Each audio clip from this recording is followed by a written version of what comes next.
हरिवंश गुरु महाराज जी की जय हो। सभी भक्तों को राधे राधे। जी हाँ, आज हम एक मुख्य टॉपिक पर बात करने आए हैं, जो टॉपिक की आपने थंबनेल पर देख लिया होगा। जी हाँ, जितनी भी हमारी की फैमिली है सभी को राधे राधे। तो हम आज बात कर रहे हैं, क्या हमारे अपने ही होते हैं जो सर्वप्रथम हमसे ईर्ष्या करते हैं जब हम उच्च स्थान पर बढ़ने लग जाते हैं। तो जी हाँ, बिल्कुल सच। अक्सर क्या होता है, जब हम कामयाब नहीं होते हैं ना, तब भी हमारे अपनों को बुरे लगते हैं। क्यों? क्योंकि तब उनको खुशी होती है कि हम बहुत नीचे गिर गए हैं, यानी कि हम कामयाब नहीं हैं। परंतु जब हम ऊपर चढ़ने लग जाते हैं ना, उच्च स्थान पर, यानी कि हमारी मान प्रतिष्ठा बढ़ने लग जाती है और हम एक अच्छे कार्य को करने लग जाते हैं, उस समय क्या हमारे दुश्मन बाहर से आते हैं? बताइए, क्या हमारे शत्रु जो होते हैं बाहर के होते हैं? बिल्कुल नहीं। जो हमारे शत्रु होते हैं वो बाहर से नहीं, बल्कि हमारे अपने घर से होते हैं सबसे पहले। जी हाँ, सबसे पहले शत्रु जो हमारे होते हैं, जिनको हमारा उच्च स्थान पर बढ़ना, हमारा आगे बढ़ना, हमारी मान प्रतिष्ठा बढ़ना उनको अच्छा नहीं लगता है, वो होते हैं हमारे बिल्कुल खास अपने। तो कैसे पता लगाए कि ऐसा कैसे हो सकता है? देखिए, ये तो हमने आपको बता दिया, अपने होते हैं, पर कुछ होते हैं हमारे दोस्त, हमारे अपने रिश्तेदार, जो अक्सर हमें लगता है हमारे अपने हैं परंतु सच ये नहीं है। वो कैसे पता लगा जाए कि हमारे शत्रु क्या हमारे अपने ये सेकंड नंबर वाले हैं, यानी कि हमारे रिश्तेदार या हमारे मित्र? जी हाँ, दूसरे नंबर पर हमारे जो शत्रु और जो हमें अपना शत्रु मानते हैं, जिन्हें हमारा ऊपर बढ़ना, आगे बढ़ना बिल्कुल पसंद नहीं आता, वो हमारे अपने दोस्त और हमारे रिश्तेदार होते हैं।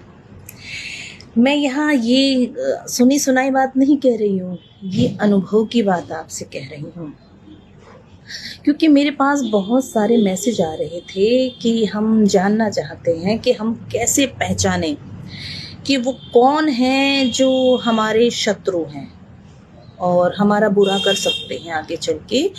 तो वो कोई और नहीं, हमारे ये सेकंड नंबर वाले अपने होते हैं। क्योंकि जो हमारे खास अपने होंगे वो ठीक है, हमसे ईर्ष्या तो करेंगे, परंतु हमारा बुरा भी नहीं करेंगे, क्योंकि उनको यदि खुशी नहीं है तो बुरा भी नहीं करेंगे, क्योंकि वो हमारे अपने हैं, घर के हैं, हमारे कुछ खास खून के रिश्ते। और जो सेकंड नंबर के होते हैं रिश्तेदार, या फिर ये समझ लीजिए कोई हमारे दोस्त, जिन्हें हम बहुत ज़्यादा अपना मानते हैं। देखिए, पहली पहचान तो ये है कि यदि आपका कोई मित्र या कोई रिश्तेदार अचानक से आपसे मीठी मीठी बातें करने लग जाए, वो कब होता है? वो जब होता है जब हम ऊंचाई पर चढ़ने लग जाते हैं, हमारी मान प्रतिष्ठा बढ़ने लग जाती है, तब अचानक से उनका प्यार उमड़ जाता है। अचानक से वो हमारे पास आकर हमसे प्यार भरी मीठी मीठी बातें करते हैं। हमें लगता है वाह, ये तो हमसे बहुत प्यार करते हैं, इनको तो हमारी हर खुशी से फर्क पड़ रहा है, इनको अच्छा लग रहा है। परंतु सच ये नहीं है। कई बार क्या होता है, हमारे जो दोस्त होते हैं अचानक आकर हमसे कहते हैं, अरे यार, मुझे तो पता था तू आगे बढ़ेगा, तू तो है ही इतना कामयाब।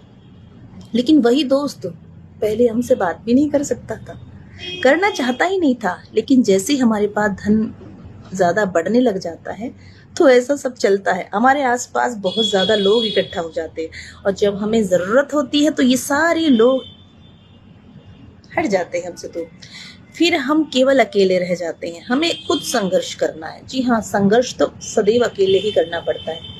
तो इसकी पहचान यही है कि वो अचानक से आपके पास आएंगे और आपसे मीठी मीठी बातें करेंगे, और जो आपके शत्रु हैं उनके बारे में आपसे कहेंगे आकर कि वो ऐसे ऐसे बोल रहे थे तुमको, जबकि सच ये है कि हो सकता है वो जो बोल रहे थे गलत, उनके साथ मिलकर तुम भी गलत बोल रहे थे, पर तुम उनके सामने थोड़ी बताओगे, हमारे सामने थोड़ी बताओगे।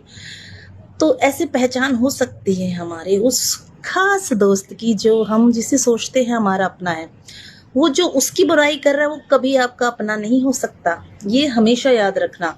यदि कोई आपके सामने किसी का बहुत बुरा भला आपको बोल रहा है तो समझ लीजिए वो कभी आपका अपना नहीं हो सकता।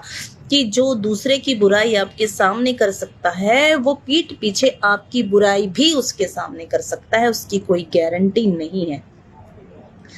तो यहाँ हम पहचान कर सकते हैं अपने उस खास दोस्त की। और यदि आपको उसकी परीक्षा करनी हो, जानना हो क्या ये हमारा अपना है, सच में मेरा दोस्त मेरा अपना है, तो ये एक छोटा सा उपाय है। कैसा? आप तुरंत जाकर, जैसे आपको लगे कि ऐसा कुछ है, तो आप उसकी कैसे पता लगाएंगे, तो आप उसके पास जाओ और कहो, दोस्त मेरे पास सब कुछ था पर अब कुछ नहीं रहा है, अचानक सब खत्म हो गया है यार, अब मुझे थोड़े पैसों की ज़रूरत है, बस थोड़ा सा तू मेरी मदद कर दे। उसी पल आपको पता चल जाएगा वो आपका सच्चा दोस्त है या नहीं। वो तुरंत कोई बहाना लगा देगा आपसे, नहीं यार पैसे तो मैं तुझे दे देता, तुझे कैसे मना कर सकता हूँ, तू तो मेरा अपना है, पर अचानक यार ऐसा हो गया मेरे घर में और मुझे वो पैसे वहां देने पड़ गए। बिल्कुल कल ही की बात है यार, तू पहले आ जाता तो मैं तुझे दे देता, पर तू चिंता मत कर, मैं कहीं ना कहीं से कोई ना कोई जुगाड़ लगाता हूँ तुझे हेल्प करने के लिए। उसे बहाना भी मिल गया, समय भी मिल गया, क्योंकि जरूरत तो आपको उसी पल थी। यदि वो उसी टाइम आपकी मदद कर देता तो आपकी जरूरत पूरी हो जाती, पर वो उस टाइम नहीं करके आपको समय देगा, क्योंकि उसे पता है इसके पास समय नहीं, ये मेरे अलावा आप किसी और से मांगेगा।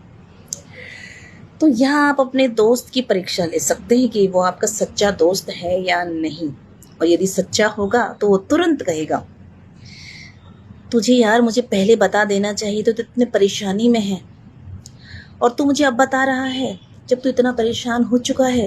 पता है, एक छोटी सी घटना बताते हैं। एक बार एक मित्र अपने मित्र के पास गया रात्रि के समय में, मतलब पहले वो सब रिश्तेदारों के पास गया, सब दोस्तों के पास गया, किसी ने उसकी मदद नहीं की।